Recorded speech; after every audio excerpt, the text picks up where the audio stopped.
Good afternoon, everyone. Good afternoon, sir. Today, let us learn an interesting poem, very informative. You will get so much of knowledge. The name of the poem is The Road Not Taken. What is the name of the poem? The Road Not Taken. Which was written by Robert Frost. Who is the poet? Robert Frost. Robert Frost. Repeat after me. Two roads diverged in a yellow wood. There are two roads that were diverged into two. And sorry, I could not travel both. నేను మార్గం గుండా వెళ్తున్నాను. నేను రెండు రోడ్లుగా divide అయిపోయిన దగ్గర నించున్నాను. రెండు నేను ప్రయాణం చేయలేను. ఒకటే చూజ్ చేసుకోవాలా, ఇటువైపు వెళ్ళాలా ఇటువైపు వెళ్ళాలా అని చూజ్ చేసుకోవాలి. And be one traveller longest ఎంత దూరం వెళ్తుందో అంత దూరం అలాగా ఎటువైపు వెళ్ళాలా అని నేను మధ్యలో ఆగి ఉన్నాను. And look down one as far as a could.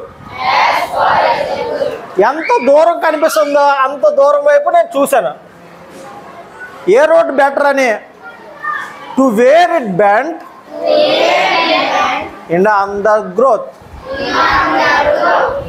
చివరి వరకు ఎక్కడైతే బెండ్ అయిందో, ఎక్కడైతే టర్నింగ్ ఉందో అంతవరకు ఏ రోడ్డు వెళ్తే బెటర్ అని మధ్యలోంచి రెండు రోడ్ల వైపు పరిశీలించాను.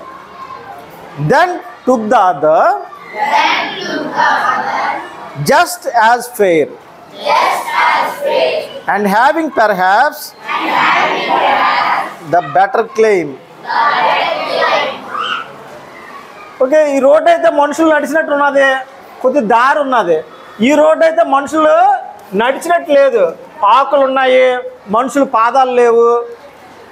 ఈ రోడ్డు వెళ్తే బెటరా, మనుషులు వెళ్ళిన రోడ్డు వెళ్తే బెటరా అని ఆలోచించాను. ఏది బెటర్ క్లెయిమ్, ఏది మంచి రోడ్డు, ఏది మంచి దారి అనుకున్నాను. Because it was grassy and wanted wear. నేను ఒకటి ఎంచుకున్నా బాగుంటుంది అనిపించింది. ఎందుకంటే అక్కడ గడ్డి మొలిచి ఉన్నది, ఎవరు నల్లలేదు. ఇటువైపు గడ్డి మొలిచి ఉన్నది, ఎవరు నల్లలేదు. అంటే గడ్డి ఎప్పుడు మొలుస్తుంది? దారిలో మనుషులు నల్లలేదు అనుకో, గడ్డి మొలుస్తుంది దారిలో. అదే మనుషులు నడుస్తున్నారు అనుకోండి, ప్లెయిన్గా ఉంటుంది. ఒకవైపు ప్లెయిన్గా ఉంది, ఒకటి గడ్డి ఉన్నది. అంటే మనుషులు నల్లలేదు. వాంటెడ్ వేర్ అంటే నడవలసిన పాద మచ్చలు లేవు.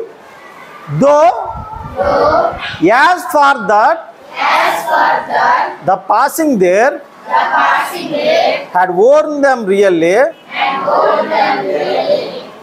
about the same. రెండు కూడాను కొద్ది ముందుకెళ్ళిన తర్వాత అక్కడ కూడా మనుషుల పాదాలు లేవు. రెండు ఒకలాగే ఉన్నాయి మార్గాలు, రెండు మార్గాలు కూడా ఒకలాగే ఉన్నాయి. And both that morning equally లే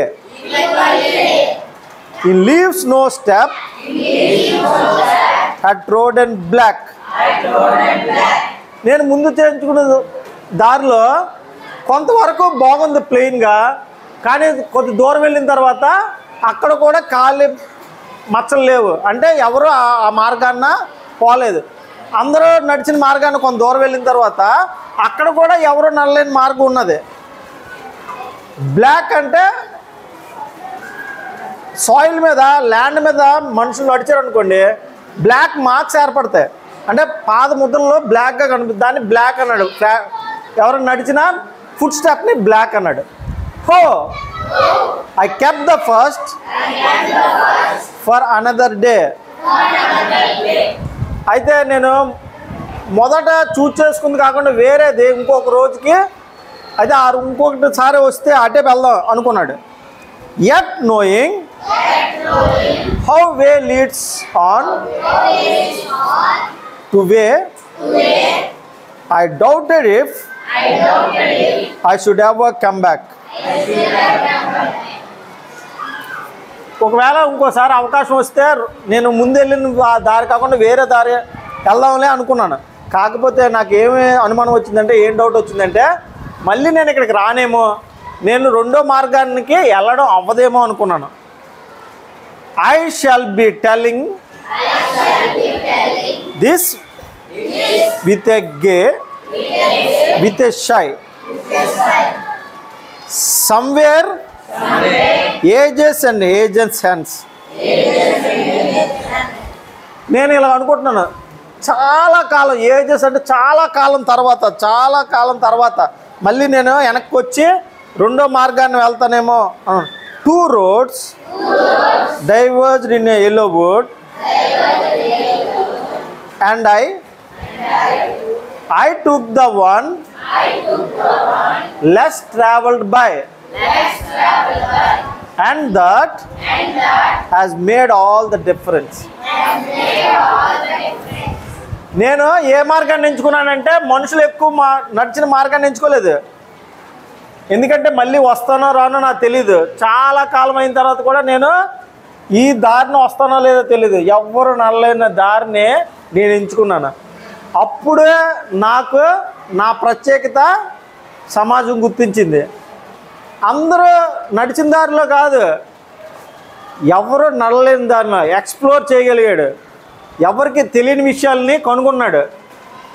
ఎప్పుడు కూడా మనం ఉన్నతమైన స్థితికి వెళ్ళాలంటే అందరూ ఆలోచించినట్టు కాదు, క్రియేటివ్గా విభిన్నంగా ఆలోచించగలగాలి.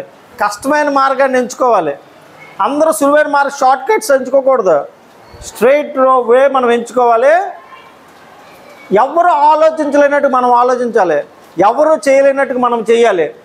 మనం ఎవరైనా సైంటిస్టులు చూసామనుకో, వాళ్ళు ఏం చేస్తారు, కొత్త ఇన్వెన్షన్స్ చేస్తారు, కొత్తవి కనిపెడతారు వస్తువులు. ఆ వస్తువులు కనిపెట్టిన దాన్ని మనం అందరూ ఉపయోగిస్తాం, అంతే కదా. ఎవరు గొప్ప? సైంటిస్టులు గొప్ప కదా, విభిన్నంగా ఆలోచించారు. అందరూ నడిచిన దారిలో నడలేదు, వాళ్ళు డిఫరెంట్గా ఆలోచించారు. డిఫరెంట్గా అందరూ వెళ్ళిపోయినాం, అందరూ టీచర్లు అయిపోతాం, అందరూ డాక్టర్లు అయిపోతాం, అందరూ ఇంజనీర్లు అయిపోతాం కాదు. డిఫరెంట్గా ఆలోచించి నేను ఎంతమందికి ఉద్యోగం ఇవ్వగలను అని కూడా ఆలోచించవచ్చు. నేను బాగా చదువుకున్న తర్వాత ఏమవుతానో, సమాజానికి ఎలా ఉపయోగపడతానో ఆలోచించవచ్చు. లేకపోతే మీరు ఒక కొత్త వస్తువుని కనిపెట్టచ్చు.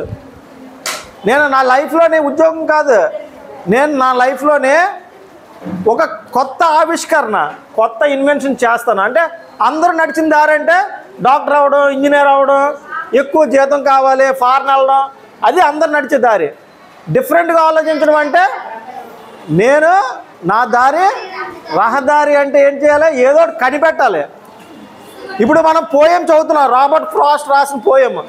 ఇలాంటి పోయం రాయగలిగితే గొప్ప. మనం ఇది చదవడం గొప్పే, అంతకన్నా గొప్ప ఇలాంటి పోయం రాయడం గొప్ప.